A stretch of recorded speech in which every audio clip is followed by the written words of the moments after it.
This episode is brought to you by the House of Chanel. Join us for Chanel Connects, the Venice Biennale edition. We've taken up residence in Italy to introduce you to the artists, curators, thinkers, and makers behind the world's most important exhibition of contemporary art. Guests include actress Vicky Krieps. I've been trying to push myself to a place where I let go. Artist Julien Creuset. My studio looked like a secret kitchen. And renowned gallerist Sadie Coles. The main thing is to keep your ears open. Listen to Chanel Connects on Chanel.com or wherever you get your podcasts. Artnet is an art market time machine itself. We offer the art world snapshots of the market back decades ago, and anyone can use it to navigate history, both from the content it offers, but also history of the market environment in which it operates at the time of these auctions. I'm Andrew Goldstein, and this is The Art Angle, a podcast from Artnet News where the art world meets the real world, bringing each week's biggest story down to earth. Today's art market is a global dynamo, comprising an ever-expanding population of buyers and sellers across generations and geographies who trade in and often passionately compete for the best art available in our time, hoovering up data and information to get the edge on their rivals along the way. Bristling with energy, intellect, and cosmopolitan verve, the art market has seized the public imagination in an astonishing way, fueling an entire universe of TV shows, movies, documentaries, and even chart-topping songs about the exploits of its denizens and its fascinating excesses. But of course, it wasn't always this way. Not even close. There was a time when the art market was a tiny cloistered boutique business, plied by an intensely committed community of connoisseurs in a few capital cities who catered to the elite, largely out of sight, with the actual prices of artworks guarded like state secrets, to the degree that it was almost inaccessible to all but an initiated few. So what changed? In 1989, Artnet emerged on the scene and brought transparency to the art market through its signature Artnet Price Database, offering its users clear and precise information on the real prices of artworks in a way that changed history. Today's art industry, with its scale and dynamism, would be unimaginable without Artnet. This month, Artnet is making history again by releasing a major reboot of the Artnet Price Database, incorporating state-of-the-art technology, elegant design, and other bells and whistles to make it even more of an indispensable tool for collectors and art professionals. So where do things go from here? To talk about the role of data in the art market, the game-changing power of the Price Database, and now its brave new era, I'm very pleased to be joined on the show today by Albert Neuendorf, Artnet's Chief Strategy Officer. Thanks very much for coming on, Albert. Hi, Andrew. And Fabian Bocart, Artnet's Chief Data Scientist. Thanks for coming on the show, Fabian. Hello, Andrew. Thank you for having us. So let's go down memory lane briefly. What was the art market like before Artnet? And how did people know about the price history or comparables of art when they wanted to buy or sell? If you trace back 30 years, the art market was completely different to the global industry that it is today. It was a much smaller, ultra-niche market that was highly inaccessible. A lack of available information on pricing was a key reason for that. It was extremely difficult to determine the value of an artwork, and anyone in the market had to spend a lot of effort to get an understanding of a fair price. So very few people knew what to pay for an artwork, and that kept the market from growing. Most people didn't have the tools to build the confidence to participate. It required a lot of expertise and connoisseurship. If you think about Sotheby's, for example, they had to expend a lot of effort in maintaining prices and understanding how to set estimates and reserves for artworks they were offering. Each different Sotheby's location, for example, had a data room where teams of catalogers would cut out auction catalogs from auction houses around the world and index them into artist books so that they could keep a track of how each artist's market was developing. If you went to an art fair, you'd see dealers and collectors that would walk around art fairs with pen and paper and record the prices that other dealers were asking just to get a comparison of what an artwork's value might be. So there was a huge amount of effort that was needed to get an understanding of what something might be worth, and that made the market highly inefficient. I guess there was no consensus. I mean, how would everybody in the market have the same access to information in order to make sure that they're getting on the right side of a deal, that they're making the best purchase possible? How did somebody make sure that they were aware of the right price to buy an artwork back then? Fabian, do you want to take that? Yeah. So historically, dealers will annotate auction catalogs with prices. So they will go to the sales and write prices of lots in margin of their catalogs. And nowadays, academics collect these catalogs, they create databases of past prices and so on. But at the time, those dealers will even annotate who was bidding on what, how many bidders, the bids increment, and so on. It's obvious from dealers' archives that gathering data on auction sales was a really important and time-consuming part of the business. And so that was also part of the dealer's business to gather this information and provide it to the market, but in a very detailed way. So from the beginning, Artnet really has focused on the secondary market prices achieved at auction. And why was this the best way to provide transparency? Why auction prices versus primary market prices directly from galleries? So auction prices are a public record, whereas gallery sales are not. The art market is unregulated, and galleries and dealers don't have to disclose their sales or open their books to anyone. So it was a matter of collecting the auction results from the auction houses and recording them and collating that information, whereas gallery information just isn't available. We welcome a future where all sales prices are published. We think that that would benefit the market overall. This would be hugely beneficial for the market and really drive efficiency, but there are a number of roadblocks to getting that done. Any seller's best advertisement is their most recent result. In recent years, primary growth driver for leading auction houses has been private sales. Part of that success is that the auction houses publicly showcase that they've sold, for example, at Sotheby's Modigliani for 157 million. And that builds confidence amongst collectors. That transparency into what auction houses have achieved in the market gets them a lot of clients. A gallery might have achieved a similar deal or often better, but nobody knows about it. It's a shame, honestly, because dealers are such an important part of the market. They operate with an element of storytelling and expertise that is core to what drives the art world today and historically. So full transparency in the market would be healthy overall. Today, we have full transparency for auction results, and that's already a key driver for the market overall. Also, an important advantage of auction prices is that they come from a competitive bidding exercise. So the price that is achieved at auction is supposed to be billed from several market participants. And by contradiction, primary market actors negotiate over the counter, often in one-on-one negotiation, which is a mechanism in which asymmetry of information plays a more important role in price construction than at auction. So this is why also results from auctions, more than the ones from primary markets, are probably a better option for market participants. So I once asked a famous art dealer how he set his prices, and he replied with 3 words: smoke and mirrors. We all know that the true value of art is in the eye of the beholder. So what makes auction pricing data so useful to actually finding the real price? He's not wrong. The value of an artist's market or of a particular artwork is certainly subjective, and the art market is driven by passion. That storytelling capacity is key to what gets transactions done, gets people interested in an artwork, and drives their desire to own something. Auction results, though, allow the market to showcase a precedent. So to see what someone else has paid for a similar artwork allows a potential buyer to generate an idea of comparable value for another. And that transparency into historical transactions provides context and the confidence to bid to the same amount or even higher. Yes, and auction data is not only about price discovery, but also about reputation and transparency of the operations underlying the data. Auction houses tend to offer more transparency when it comes to commission and fees, for example. Auction houses also use their reputation to impose standards in the market, for instance, attribution types and so on, and that reflects in the data. Dealers, on the other hand, may be more specialized. A frequent criticism of auction data by dealers is that it does not reflect the very high-end quality of certain artists because their best artworks change hands privately. But over time, even these exceptional works will at some point hit the block at auction. Okay, so here's the million-dollar question. How does Artnet obtain all of this auction data?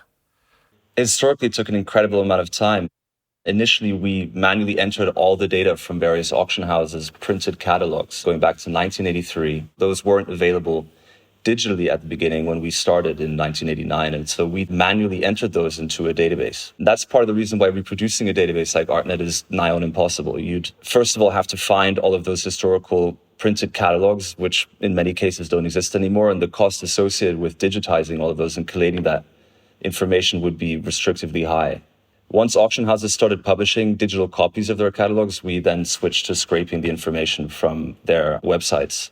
However, we continue to manually check each and every lot before it's entered in the database because we pride ourselves on the accuracy that is within the price database.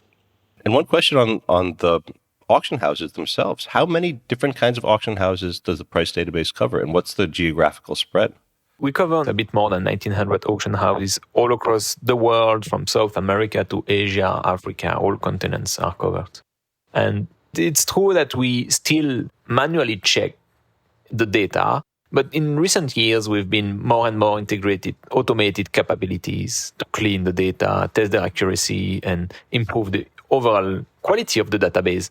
Actually, because of this large geographical spread and those many auction houses, we have many types of data structure coming from them. And thanks to automation, Artnet data are usually cleaner with much less typos or errors than the original catalogs. So 30 years ago, Artnet didn't exist, and there was a lack of information about art prices.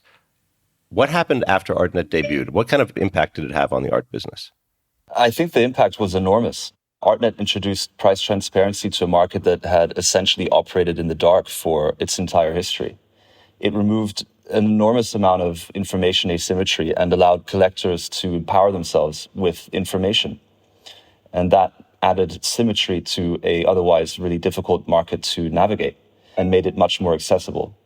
Access to information is a core tenet of an efficient market. Without that, no market can function properly. So you need all market participants ideally to have access to as much information as possible in order to remove any friction. And since Artnet, the market has grown exponentially into a global industry. The fact that we have price transparency now is a foundational reason for that. And when did it become apparent that Artnet had become an indispensable tool for buyers and sellers? At the beginning, it was really difficult. The art market is often an industry that resists too much change and resists transparency. At the start, we faced some issues with large auction houses that didn't want us to publish their results in a collated way. They felt like that was taking away their ownership of their results. After some time, though, it was actually Sotheby's that initially realized that it was beneficial for them to showcase their latest results. It's the best advertisement for them is to show the highest price records that they've achieved in recent auctions. And as soon as Sotheby's adopted the price database, the rest of the auction houses then had to follow. Christie's realized that Sotheby's had a competitive advantage and then adopted the price database as well. These days, you'd be hard-pressed to find an auction house or a dealer or a serious collector that doesn't use Artnet. I think if you go into any auction house office, you'd find Artnet as the homepage of most of their catalogers and specialists. And if for some reason our price database has a momentary glitch and shuts down for 20 minutes, our phones are ringing off the hook. So I think it shows that it's a pretty indispensable tool now, without which it's incredibly difficult to navigate the art market. So it makes a lot of sense that auction houses would be using this religiously. What are other types of users who benefit from the Artnet price database? Well, Artnet primarily caters to professionals of the art world, like dealers, galleries, museums, and so on. But we also have a significant number of art collectors who want to benefit from the transparency brought by Artnet, so not only professional. The main use of the Artnet price database is looking for comparable artworks. So market participants want to find artworks that have similar characteristics so they can get an idea of the price range for a specific work or even a collection. They may also want to verify the provenance of the work or its past condition in a previous sale and so on. And dealers in particular, they use the database to reassure their clients about prices, showing auction results of work comparable to the ones they sell.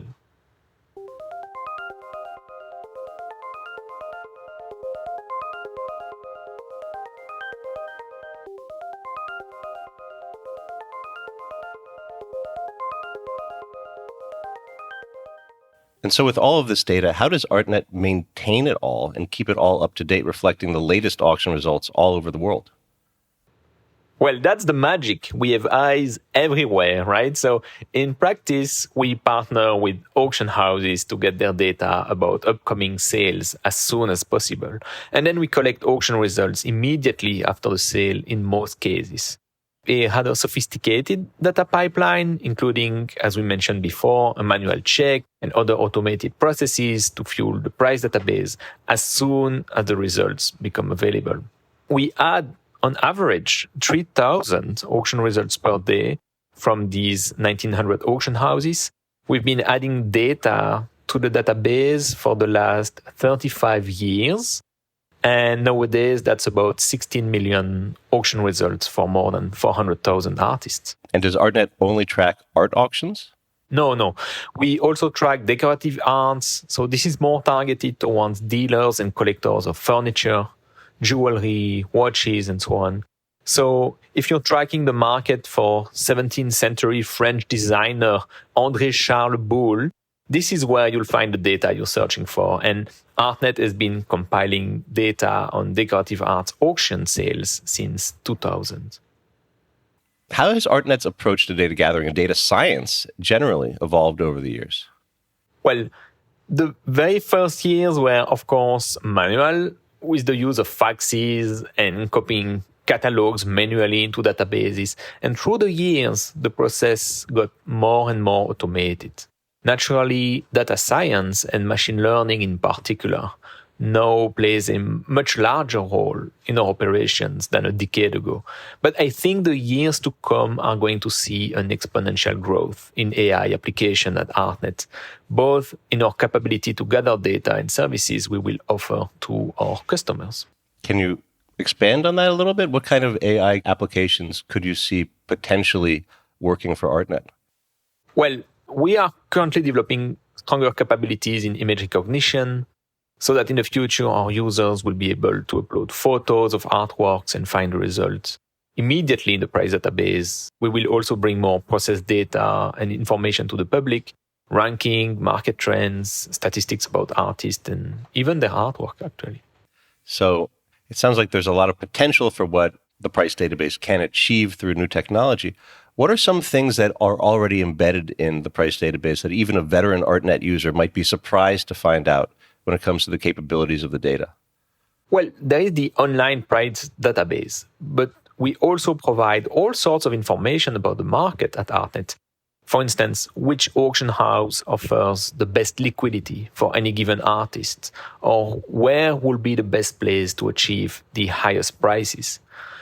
Our data also allows us to build relatively accurate models of price prediction in the market. That is, we can, with a high degree of accuracy, forecast hammer price. Our clients are equally hungry in analytics reports. They need to know trends in prices for given artists or their volumes at auctions, or the bought-in rate, that is the proportion of artworks that do not sell at auction, and this helps auction houses to gauge the liquidity of the market.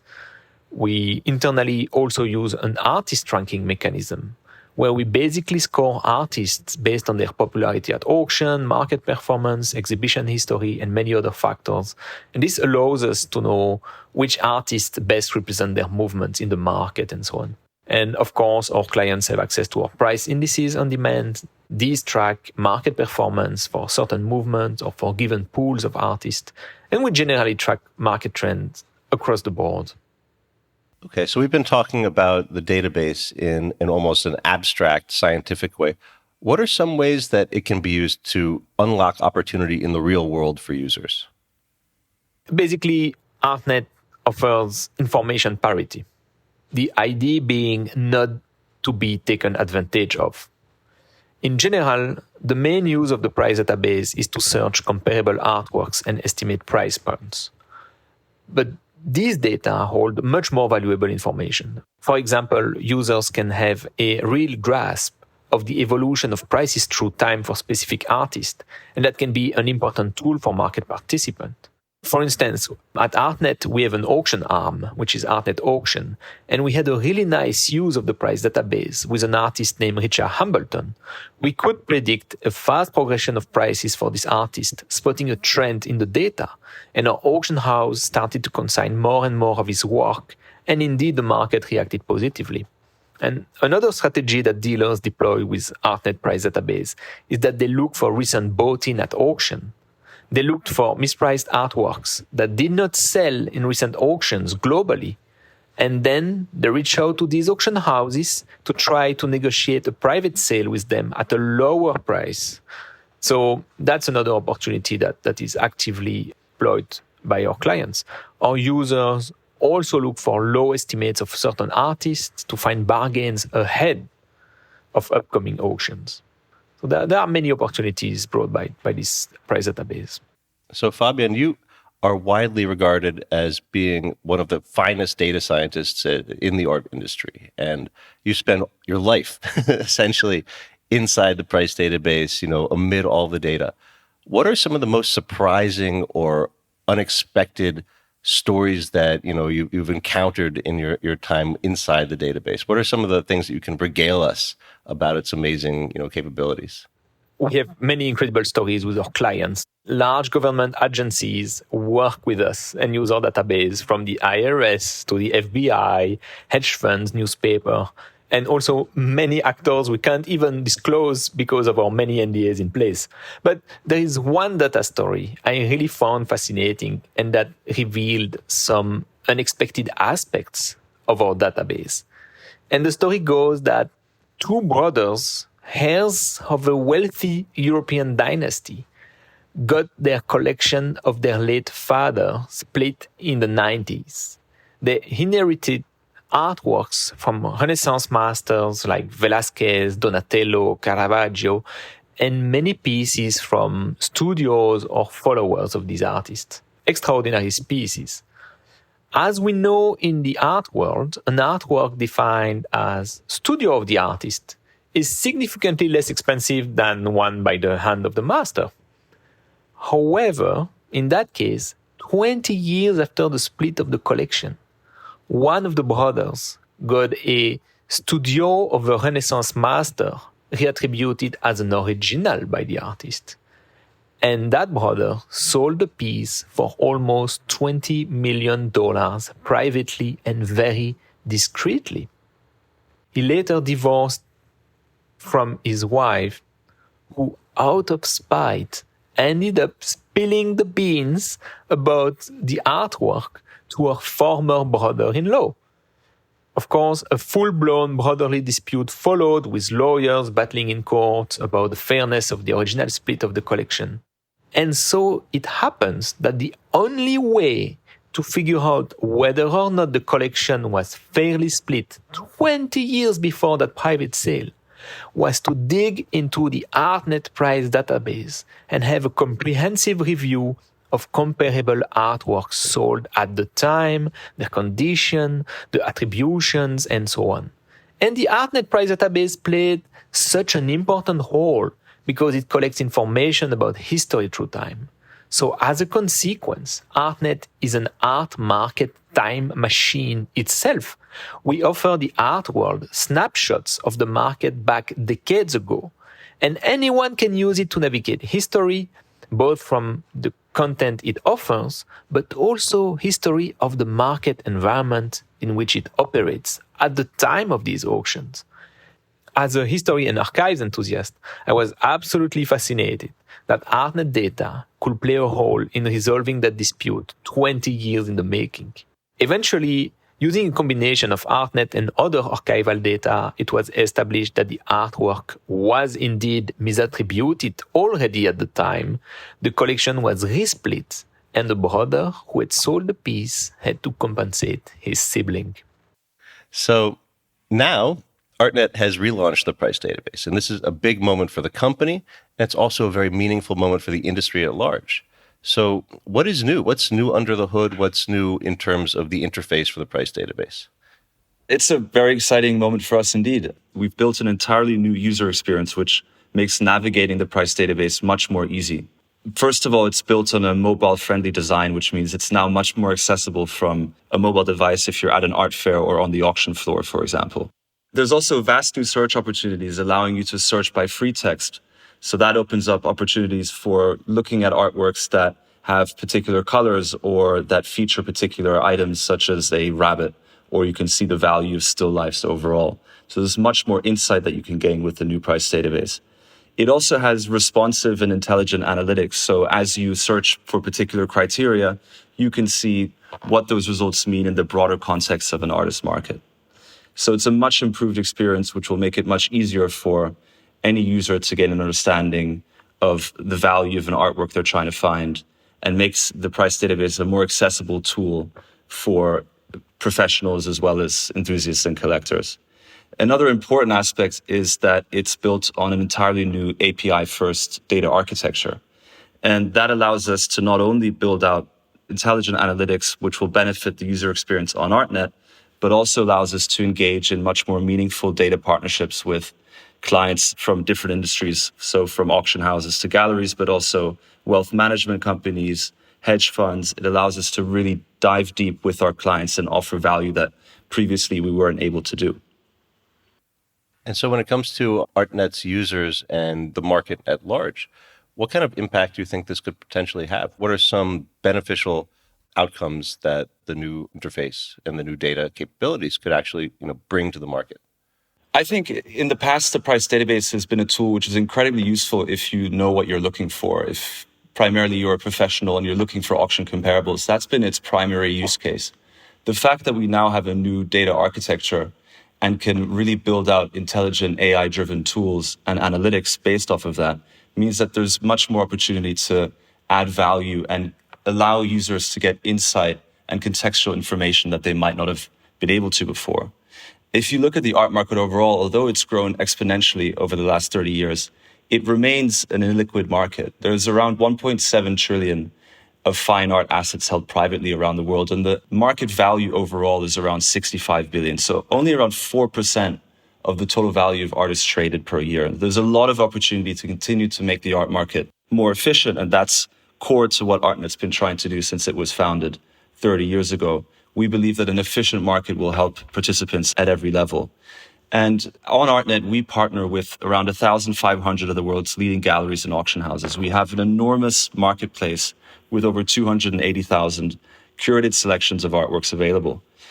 We now want to build a marketplace platform that allows people to really engage with art and make the art market more accessible for people who don't necessarily have that professional experience or that expertise or the connoisseurship that's necessary to navigate an art market. The more information we can provide to help people learn about and understand art and its value, the healthier the market will become overall. So we're building a holistic online ecosystem that's driven by analytics to provide contextual information and, of course, our content to help people gain an understanding of what's happening in the market and the trends that underlie certain themes. So overall, we have this great opportunity to build a platform that really helps the art market function and drive liquidity and growth. And that ultimately benefits everyone, and most importantly, the artists themselves. I mean, one interesting thing is that we've seen survey after survey that shows very clearly that the greatest impediment for a new buyer to actually pull the trigger and buy a piece of art is a lack of trust and confidence in whether the price is fair or not. And that pricing opacity or that pricing sensitivity is actually a huge opportunity if you're able to unlock that to create new pools of buyers. And I wonder, where does Artnet's data operation go from here? We plan to be much more assertive in our market predictions and offer in the future online tools to show what the data indicate when it comes to future prices and trends and price formation in the market in general. So we want to bring more transparency to the market and possibly in a predictive way. And in general, we like to be at the forefront of research in data science and machine learning for everything related to the art market. So expect new tools coming soon and more transparency for the art market. Well, I mean, this all sounds like there's a lot of incredible developments going on with the price database, and it's going to be a big moment for the industry. I'm very much looking forward to it personally. We use the price database on Artnet News all the time, so it's going to be nice to have an even smoother interface to go through. Thank you very much for coming on the show, guys. Thanks, Andrew. Thank you. Well, that's it for this week's episode of The Art Angle. If you like what you heard, you can subscribe to the show on Apple Podcasts, Spotify, wherever else you get your podcasts. Also, take a moment to rate and review us. It will help other listeners discover what we're doing. The Art Angle is produced by Sonia Manley, Tim Schneider, and Caroline Goldstein. Thanks for listening, and see you next week.